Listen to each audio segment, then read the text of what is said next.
एमडीएच की हल्दी मिर्ची धनिया करे कमाल। ये रंग दे, ये खुशबू दे, ये तीखा, ये कम पड़े। क्या निराला एमडीएच मसाला।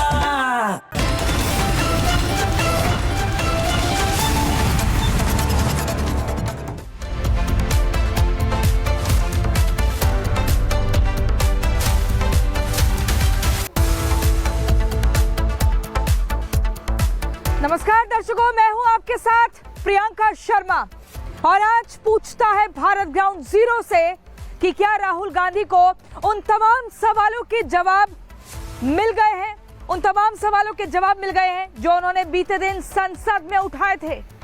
क्योंकि आज दर्शकों मैं आपको बता दूं, आज सदन में जब अमित शाह पहुंचे तो विपक्ष को ऐसा घेरा कि विपक्ष के जितने भी मुद्दे थे उनकी हवा निकल गई दर्शकों।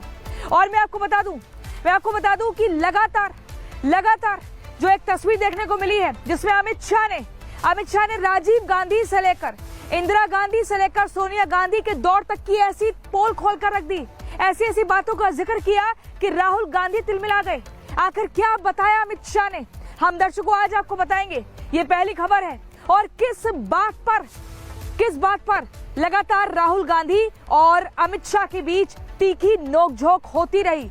आज ये खबर हम आपको विस्तार से दिखाएंगे और वो बयान भी सुनवाएंगे। लेकिन दर्शकों दूसरी खबर आप देखिए, अभी दूसरी खबर गोवा से है। गोवा जहां पर एक नाइट क्लब को डेथ चैम्बर बनाया गया था, ये डेथ चैम्बर बनाया गया और उसके बाद वहां पर 25 लोगों की मौत हो जाती है, जिसके पीछे जिम्मेदार लूथरा ब्रदर्स बताए गए। लूथरा ब्रदर्स की एक बड़ी नाकामी निकलकर सामने आई और इस पूरे अग्निकांड को अंजाम देने के बाद जब ये सब कुछ हो गया, जब वहां 25 लोगों की लाश बिछ गई तो ये दोनों फरार हो जाते हैं। सवाल बड़ा ये है कि आखिर लूथरा ब्रदर्स किसकी शह पर विदेश भाग गए और अब तक पकड़ में क्यों नहीं आए। और लूथरा ब्रदर्स के एक बड़े राजदार के बारे में भी दर्शकों पता चला है।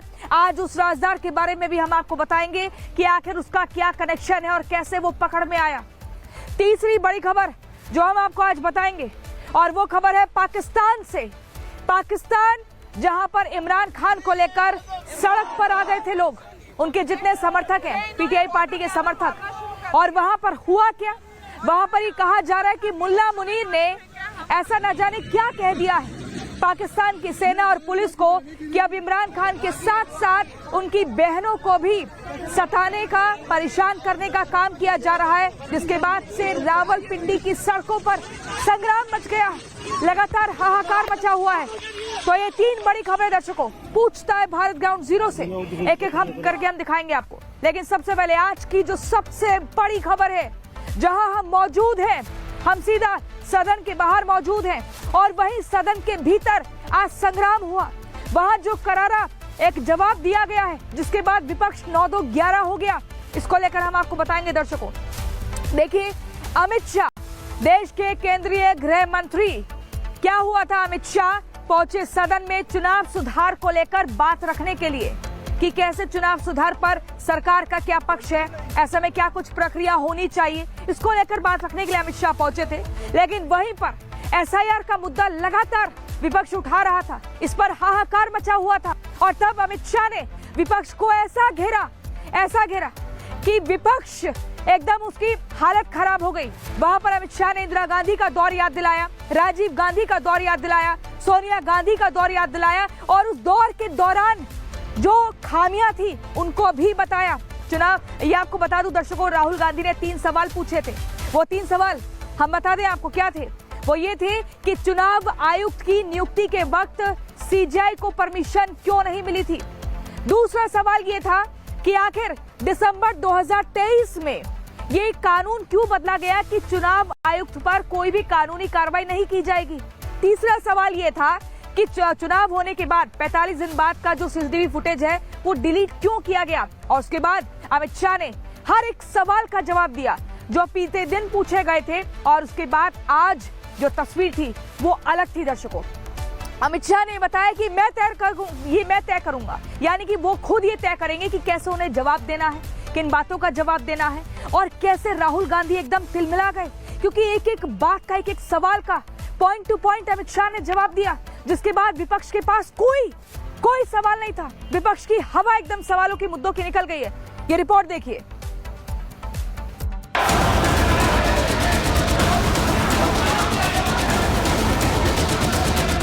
Amit Shah ji, I challenge you to have a debate. आपकी मुंसफी से संसद नहीं चलेगी। मेरे यहाँ बोलने का क्रम मैं तय करूंगा। 2 मिनट बैठिए। गृह मंत्री अमित शाह ने आज सदन में बोलना शुरू किया तो राहुल गांधी के हर उस सवाल का जवाब दिया जिन सवालों को लंबे समय से राहुल गांधी राजनीतिक गलियारे में लेकर घूम रहे थे। अमित शाह और राहुल गांधी के बीच सदन में जबरदस्त नोकझोंक हुई, लेकिन शाह ने अपने अंदाज में राहुल गांधी की शंकाओं को दूर कर दिया। नहीं चलेगी संसद। मान्यवर, दरअसल राहुल गांधी ने कल लोकसभा में सरकार से 3 सवाल पूछे थे। इन तीनों सवालों का गृह मंत्री अमित शाह ने राहुल गांधी और पूरे विपक्ष को एक-एक कर जवाब दिया। राहुल गांधी ने पहला सवाल पूछा था कि चुनाव आयोग की नियुक्ति से सीजीआई को क्यों हटाया गया। राहुल का सवाल और शाह का जवाब सुनिए। CJI was removed from the selection panel of the election commissioner. What motivation could there be to remove the CJI? 73 साल तक इस देश में चुनाव आयोग की नियुक्ति का कोई कानून नहीं था। नियुक्ति प्रधानमंत्री सीधी कर देते थे। टोटल अब तक जितने चुनाव आयुक्त हुए और जितने मुख्य चुनाव आयुक्त और चुनाव आयुक्त, ये सभी इसी प्रकार से हुए। अब 1950 से 1989 चुनाव आयोग एक सदस्यीय था। प्रावधान क्या था? कोई कानून नहीं था। प्रधानमंत्री जी फाइल भेजते थे राष्ट्रपति जी को और राष्ट्रपति जी नोटिफिकेशन बाहर नहीं करते। तो भाई उस वक्त बरोबर चुनाव था। मान्यवर, पूरा उनका 55 साल प्रधानमंत्री जी ने ही चुनाव आयुक्त को नियुक्त किया, तब तक कोई सवाल नहीं था। और नरेंद्र मोदी करते हैं तो उन पर सवाल उठाते हैं। जब 89 में चुनाव आयुक्त उनकी सुनते नहीं थे तो पहली बार उस पर ब्रेक लगाने के लिए चुनाव आयोग को बहुसदस्यीय बनाया गया। ये बिहार के चुनाव के कारण ही हुआ, परंतु वो भी प्रधानमंत्री की फाइल से ही अपॉइंट होते हैं। और मान्यवर, 21 चुनाव आयुक्त, कमिश्नर और मुख्य चुनाव आयुक्त, और 21 और 29 इस प्रकार से हुए जिसमें कोई प्रधानमंत्री जी ही रखते थे। कांग्रेस पार्टी ने ही यह परंपरा बनाई थी। कानून भी कांग्रेस पार्टी ने बनाया था। मगर आज आरोप करना है इसलिए आपने चुनाव चोरी कर लिया, चुनाव चोरी कर लिया, चुनाव चोरी कहने से कुछ नहीं होता। जनता हमको सुनती है भाई, और हम जवाब भी देते। राहुल गांधी का दूसरा सवाल भी चुनाव आयोग से जुड़ा था। राहुल ने कल पूछा था, दिसंबर 2023 में कानून क्यों बदला कि चुनाव आयुक्त को दंडित नहीं किया जा सकता। गृह मंत्री शाह ने सिलसिलेवार तरीके से राहुल के इस सवाल का भी जवाब दिया। In December 2023, this government changed the law. They changed the law to make sure that no election commissioner could be punished for any action they take while they are election commissioner. मान्यवर, representation of the people act 1950 में ही ECI के अधिकारियों को जो immunity प्राप्त है उससे जरा भी बढ़ोतरी नहीं करी। हमने सिर्फ रिप्रेजेंटेशन ऑफ 1951 के एक्ट को पुनरावृत्ति की है। मान्यवर, आरपीए एक्ट की धारा 32 और आरपीए एक्ट 51 के सुधार की धारा 146C कहती है कि चुनाव आयोग के कोई भी अधिकारी जिसमें इलेक्शन कमिश्नर आ जाते हैं, इस पर कोई मुकदमा चुनाव प्रक्रिया के लिए नहीं चल सकता।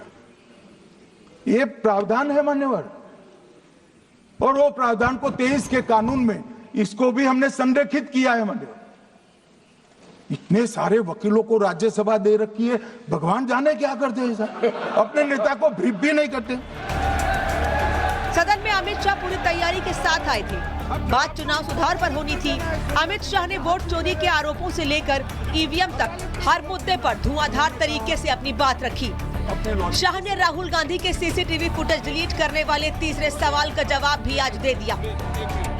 Why was the law with regards to CCTVs and the data that they contain changed? Why was a law put in place that allows the Election Commission to destroy CCTV footage 45 days? जन प्रतिनिधित्व अधिनियम 1951 की धारा 81 में एक प्रावधान है। प्रावधान क्या है? उम्मीदवार चुने जाने के बाद 45 दिन में चुनाव याचिका दायर कर सकते हैं। 45 दिन के बाद इसको कोई चुनौती नहीं दे सकता। ये नियम 1991 में बना, तब उस वक्त सीसीटीवी फुटेज नहीं था। सीसीटीवी फुटेज बाद में चुनाव आयोग ने एक सर्कुलर से रूल्स में बदलाव कर ऐड किया। अब किया क्या है चुनाव आयोग ने? सीसीटीवी फुटेज का जो रिकॉर्ड है उसको जन प्रतिनिधित्व अधिनियम की 1951 की धारा 81 के साथ संरक्षित किया है। मतलब अलाइन किया है कि 45 दिन के बाद कोई डिस्प्यूट की प्रोविजन ही नहीं है एक्ट में, तो 45 दिन के बाद ये सीसीटीवी फुटेज क्यों रखना चाहिए? मैं क्या कर सकता हूं? सब समझ के कोई इंजेक्शन नहीं होते जो भ्रम से दे दिया। शाह के जवाबों से राहुल गांधी संतुष्ट हुए या नहीं, ये तो वो ही जानते हैं। लेकिन सदन के अंदर गृह मंत्री शाह ने आज विपक्ष के वोट चोरी से लेकर ईवीएम हैकिंग तक के मुद्दों की हवा निकाल कर रख दी। Bureau report, Republic. तो दर्शकों, मैं आपको बता दूं, राहुल गांधी पिछले कई महीनों से बीजेपी और चुनाव आयोग पर वोट चोरी के आरोप लगाते रहे हैं, जिसमें उन्होंने महाराष्ट्र, कर्नाटक और हरियाणा समेत बिहार में वोट चोरी के आरोप राहुल गांधी ने लगाए हैं। लेकिन आज हर एक आरोप का सिलसिलेवार तरीके से जवाब दिया गया है। आप देखिए, आज अमित शाह पूरे एकदम फुल फॉर्म में थे और ये बताया कि लोगों को, जो जनता को भ्रमित किया जा रहा है, इससे काम नहीं चलेगा। जनता को ये बताना जरूरी है कि एसआईआर जरूरी है। अगर आप देश के नागरिक हैं, अगर आप विदेशी नागरिक नहीं है, तो वो वोट सूची में उसको दोबारा से दुरुस्त करना जरूरी है और यही एसआईआर की प्रक्रिया है। लेकिन इसी प्रक्रिया से बार बार विपक्ष बौखलाया हुआ है और लोगों को भ्रमित कर रहा है। अमित शाह ने यह भी कहा कि जिस राज्य में चुनाव जीतते हैं, वहां पर जीतने के बाद ये कभी वोट चोरी का आरोप नहीं लगाते हैं, ये कभी एसआईआर का मुद्दा नहीं उठाते हैं, चुनाव आयोग पर आरोप नहीं लगाते हैं, बल्कि नए कपड़े पहनकर शपथ लेने के लिए चले जाते हैं। और जब चुनाव हार जाते हैं तो फिर हार की बौखलाहट कुछ इस तरह से निकलती है कि बार बार एक ही मुद्दे पर जनता को भी भ्रमित किया जाता है और उसके बाद सदन में भी समय की बर्बादी की जाती है। आज हर एक सवाल का जवाब दिया गया और ये बताया गया कि कांग्रेस का अब आगे भविष्य क्या है, क्योंकि कांग्रेस या विपक्षी खेमा जो मुद्दे हैं, जो बुनियादी मुद्दे हैं, उससे डिरेल हो रहा है। संसद में उन मुद्दों को नहीं उठाया जा रहा है। अगर सरकार की तरफ से उन मुद्दों को लेकर बहस करने की तैयारी हो रही तो वहां पर हंगामा किया जाता है, पूरी तरह से गुमराह किया जा रहा है, सदन का माहौल खराब किया जा रहा है। आखिर क्यों? देखिए रिपोर्ट।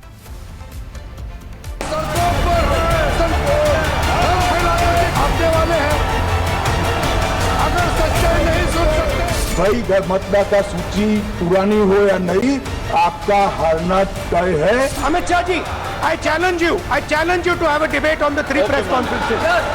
विपक्ष के नेता राहुल गांधी जी ने 5 नवंबर 2025 को एक प्रेस कॉन्फ्रेंस में परमाणु बम फोड़ा। इलाहाबाद हाई कोर्ट ने ये तय कर दिया कि श्रीमती गांधी ने उचित तरीके से चुनाव नहीं जीता है, हम इसको रद्द कर दें।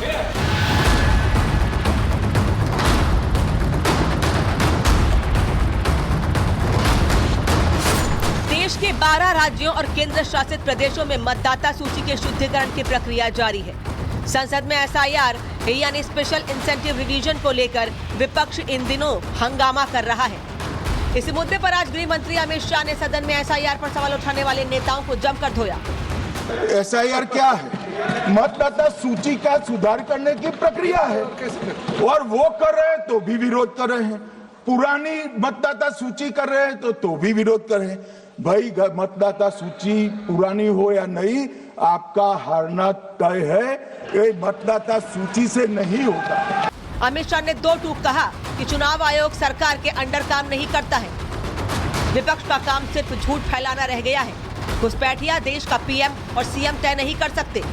इस सदन को और देश की जनता को कहना चाहता हूं, क्या कोई भी देश का लोकतंत्र सुरक्षित रह सकता है जब देश का प्रधानमंत्री और राज्य का मुख्यमंत्री कौन हो वो घुसपैठिए तय करेंगे? मान्यवर नहीं रह सकते। शाह ने विपक्ष को घेरते हुए कहा कि जब चुनाव आयोग के नियम बने थे तब बीजेपी नहीं थी। विपक्ष सदन को गुमराह कर रहा है।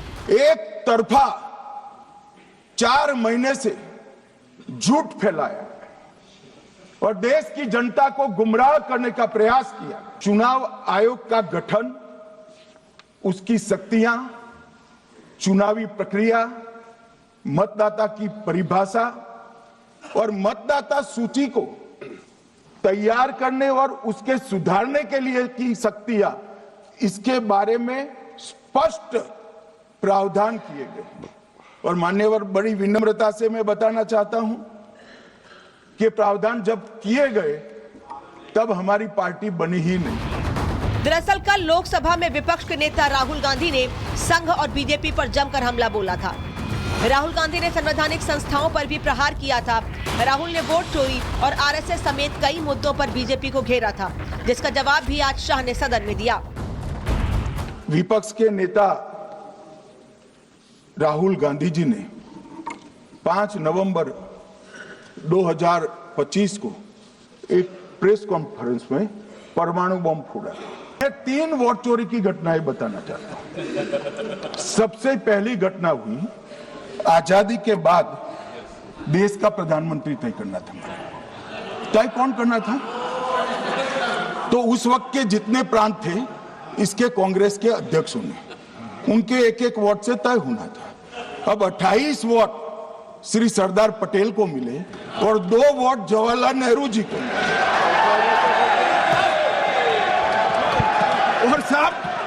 और साहब प्रधानमंत्री जवाहरलाल जी बने। मान्यवर, दूसरे प्रकार की वोट चोरी और नैतिक तरीके से चुनाव जीता, ऐसी वोट चोरी भी भूतकाल में एक बार हुई थी। श्रीमती इंदिरा गांधी रायबरेली से चुनी गई। इलाहाबाद हाईकोर्ट में श्री राजनारायण पहुंचे कि चुनाव नियमों के अनुसार नहीं हुआ। इलाहाबाद हाईकोर्ट ने ये तय कर दिया कि श्रीमती गांधी ने उचित तरीके से चुनाव नहीं जीता है, हम इसको रद्द कर देते। मान्यवर, ये भी वोट चोरी थी, बहुत बड़ी वोट चोरी थी। शाह ने सदन में इतिहास का आईना दिखाते हुए राहुल गांधी समेत समूचे विपक्ष के एक सवाल का जवाब दिया। इतिहास बताते हैं तो नाराज हो जाते हैं कि आप इतिहास मत बताइए। अरे भला कोई भी प्रक्रिया, कोई भी देश, कोई भी समाज इतिहास को छोड़कर कैसे आगे बढ़ सकता है? इतिहास कोई भी समाज का महत्वपूर्ण अंग है। मान्यवर, हमारे लोकतांत्रिक इतिहास की शुरुआत 1952 से हुई। तो सबसे पहला गहन पुनर्निरीक्षण एसआईआर कब हुआ? 1952 में। एसआईआर की क्या जरूरत है वो कहते हैं, इसलिए मैं कहता हूं। तो उस वक्त प्रधानमंत्री कौन थे? जवाहरलाल नेहरू। किस पार्टी से थे? कांग्रेस पार्टी से। दूसरा कब हुआ? 1957 में। फिर जवाहरलाल नेहरू प्रधानमंत्री थे, कांग्रेस पार्टी से थे। मान्यवर, 2004 में गहन पुनर्निरीक्षण समाप्त हुआ, तब डॉक्टर मनमोहन सिंह जी प्रधानमंत्री थे।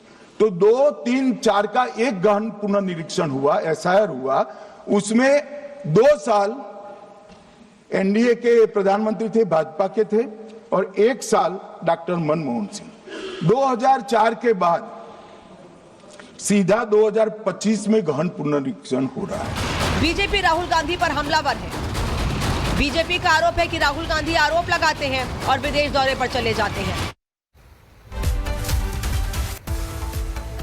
तो दर्शकों, आपने देखा सदन में कैसे संग्राम की तस्वीर देखने को मिली और कैसे सत्ता पक्ष ने विपक्ष के हर सवाल का एक-एक करके जवाब दिया और ये बताया कि देश को देश को ना गुमराह करिए, ना भ्रमित करिए। जो सच्चाई है उससे अवगत कराना जरूरी है। लेकिन पूछता है भारत ग्राउंड जीरो से कि आखिर कब तक सदन का समय ऐसे ही विपक्ष की तरफ से बर्बाद किया जाएगा। आज एक ब्रेक के लिए हम रुक रहे हैं फिलहाल, कल फिर लौटेंगे और आपके साथ ठीक 8 बजे मुलाकात होगी। आप देखते रहिए रिपब्लिक भारत।